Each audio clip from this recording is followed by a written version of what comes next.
Assalamualaikum warahmatullahi wabarakatuh. Selamat datang di Podcast Biru.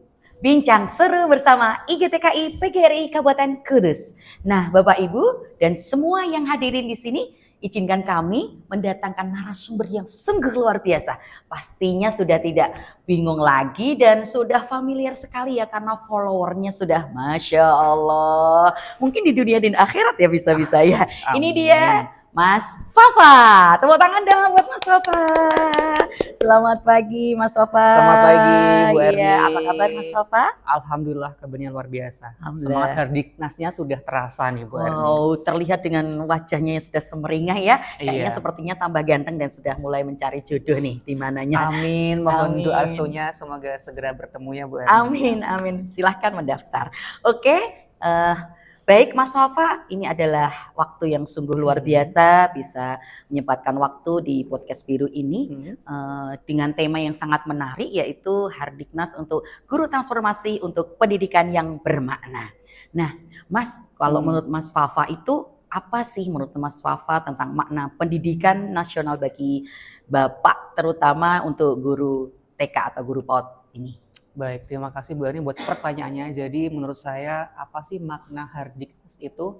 Hari Pendidikan Nasional, bukan sebuah peringatan semata, bukan sebuah upacara semata, tapi di sana sebuah perjuangan yang luar biasa, yaitu oleh Ki Hajar Dewantara yang kita peringati sebagai hari di mana beliau itu memperjuangkan pendidikan di Indonesia. Nah, khusus kita sebagai guru PAUD ataupun guru TK, apa sih makna yang bisa kita dapatkan dari Hardiknas? Yang pertama, kita harus bisa selalu yaitu ingat sesung tulodo. Wow, keren ya. Di depan kita harus bisa memberi contoh. Jadi dimanapun berada kita harus bisa memberikan contoh bagi guru, bagi anak-anak dan bagi masyarakat. Kemudian ing madya madun karso, di mana kita harus bisa merangkul ya. Kemudian yang terakhir ada tuturi handayani. Kita harus bisa mendorong ya. Mendorong siapa? Mendorong sesama kita supaya bisa sama-sama maju untuk memajukan pendidikan di Indonesia. Karena kalau bukan kita sebagai guru, siapa lagi yang mau andil untuk mencerdaskan anak bangsa? Gitu Bu Erni ya. Keren sekali ya Mas Farid, saya sampai terharu nih. Memang kalau kita bukan dari kita sendiri ya, Iya. siapa lagi? Siapa lagi? Ya, apalagi kita adalah praktisi untuk anak-anak PAUD di Indonesia. Kita adalah di fase fondasinya anak-anak. Iya, yang sangat dibutuhkan ya Mas Betul Farid ya. sekali. Baik, Bapak Ibu dan hadirin semuanya yang hadir di Podcast Biru, sungguh luar biasa.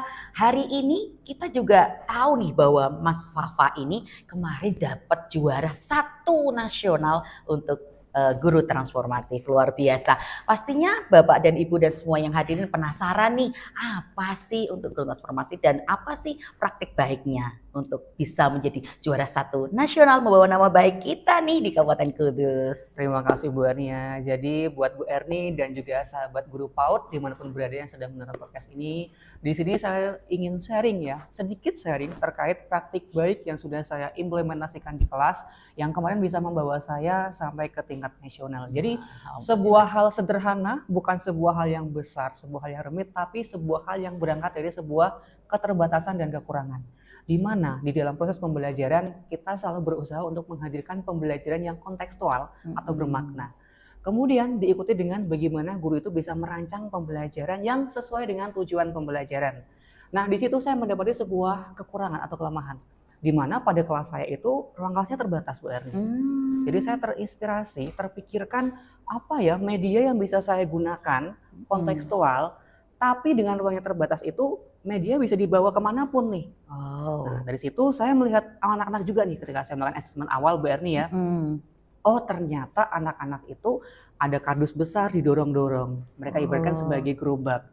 Nah di situ saya langsung tercetuskan, oh berarti anak-anak itu suka media yang mereka temukan dalam kehidupan sehari-hari. Nyata ya Mas ya, kontekstual. keren, Nah iya, di situ saya langsung tercetuskan, oke, saya mau membuat sebuah gerobak gitu kan. Tapi bagaimana supaya gerobak ini bisa berdampak lebih buat anak-anak, maka disitulah saya membuat idenya, membuat inovasinya di situ, yaitu gerobak ini saya sebut sebagai gerobak pintar, di mana dalam sebuah gerobak itu tidak hanya untuk berjualan, tapi bisa mensimulasi 6 keterampilan literasi dasar. Wow, keren ya. Buat sahabat guru PAUD, apa sih 6 keterampilan literasi dasar itu? Yang pertama ada literasi baca tulis, literasi numerasi, literasi finansial, literasi digital, literasi budaya, dan juga literasi apa Bapak Ibu? Apakah ada yang tahu? Masih kurang satu nih, tulis di kolom komentar ya Bapak Ibu ya. Oke, luar biasa Iya, ya ada Mas PR Wafa ya. nih, apa sih Iya, enam itu? biar pada semangat ya Mas Iya, pastinya ya biar nggak mereka. cuma menonton tapi juga ada Mm-mm. interaksi di antara Oke. kita. Nah, 6 keterampilan literasi itu bisa didapatkan anak-anak dari satu buah gerobak nih. Gitu. Jadi gerobak itu sebuah permainan fisik, bisa didorong, ada rodanya, bisa dibawa kemanapun berada. Jadi ketika memang ruang kelas saya itu sudah sempit, gerobak itu saya bawa keluar Bu Erni. Saya bawa ke lapangan, saya bawa ke teras, saya bawa kemanapun menyesuaikan dengan kegiatan saat itu. Gitu. Dan di sini gerobak itu tidak akan berfungsi tanpa dukungan guru. Bagaimana guru itu bisa menghadirkan dukungan guru, scaffolding, dengan memberikan kalimat-kalimat pemantik yang digunakan untuk mencapai tujuan pembelajaran.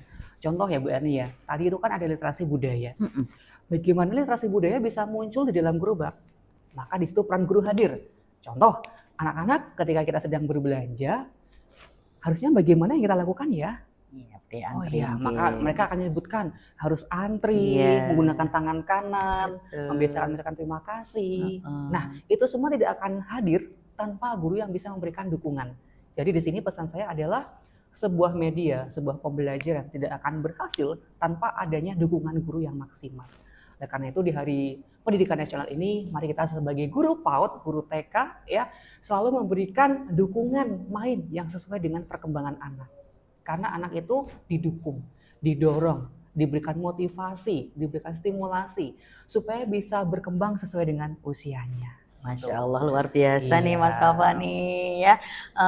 Inspirasi sekali ya Bapak dan Ibu semuanya, sahabat PAUD dimanapun berada, bahwa benar yang dikatakan oleh Mas Wafa bahwa kontekstual itu memang lebih mudah untuk diterima oleh anak, dan apalagi bisa digerak-gerakkan, dan pastinya itu sesuai dengan judulnya ya Mas. Pintar, sehingga pintar dari kemampuan fondasi juga pastinya, selain untuk keterampilan literasi seperti itu.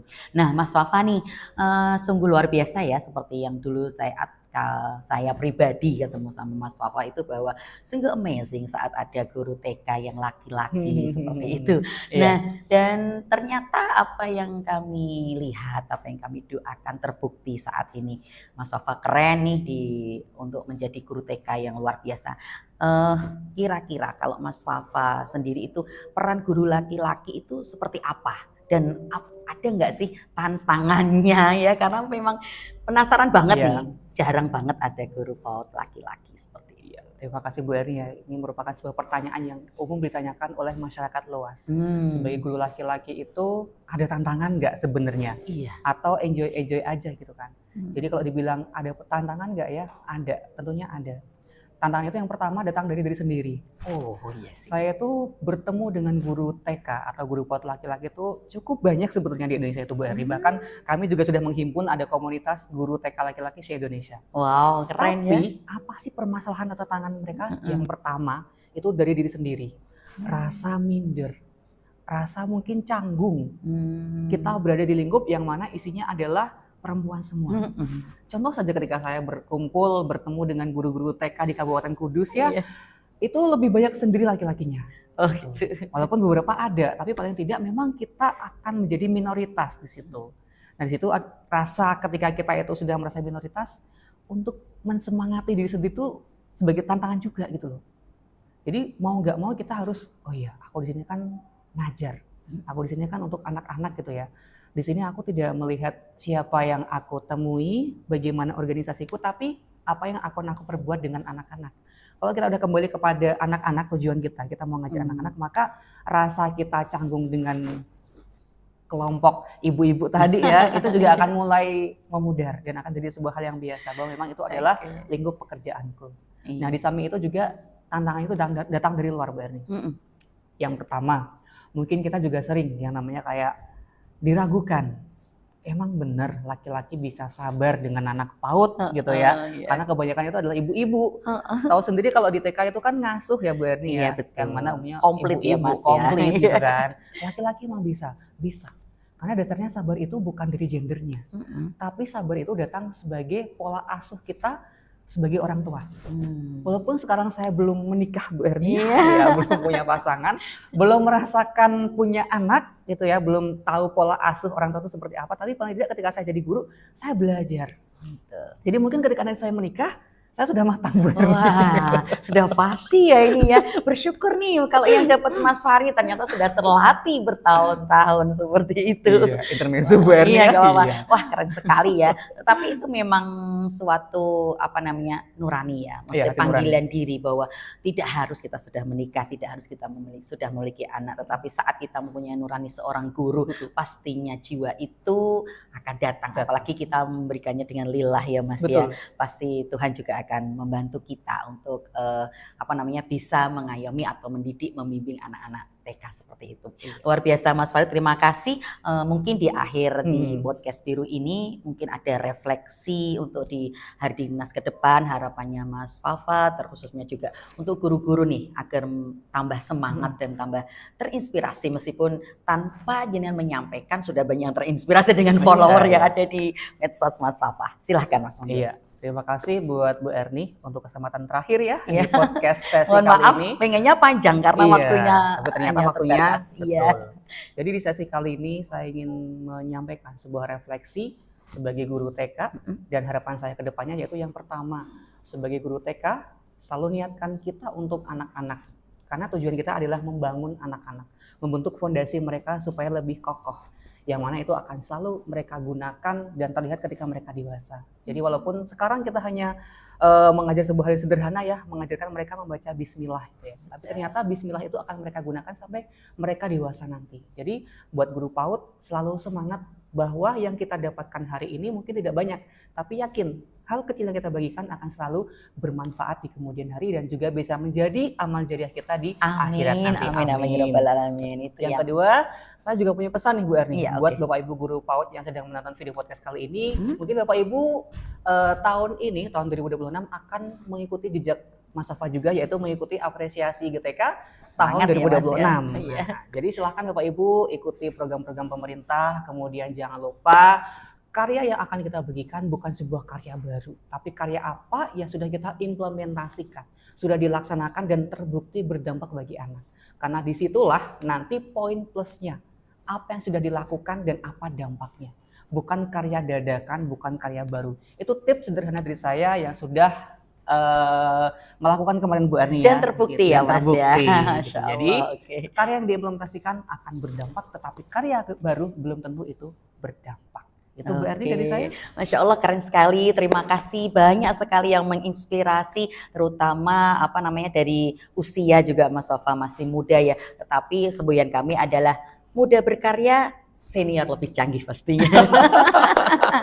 Luar Terima biasa kasih sekali. dan semangat untuk Hardinat Ya, Tiknas semangat. ya Mas ya, dan jaya selalu IGTKI PGRI Kabupaten Kabupaten Kudus. Kudus. Terima kasih, sampai ketemu lagi di podcast Biru, bincang seru IGTKI PGRI Kabupaten Kudus. Terima kasih Mas Sofa. Sama-sama Bu Sukses Erni. selalu.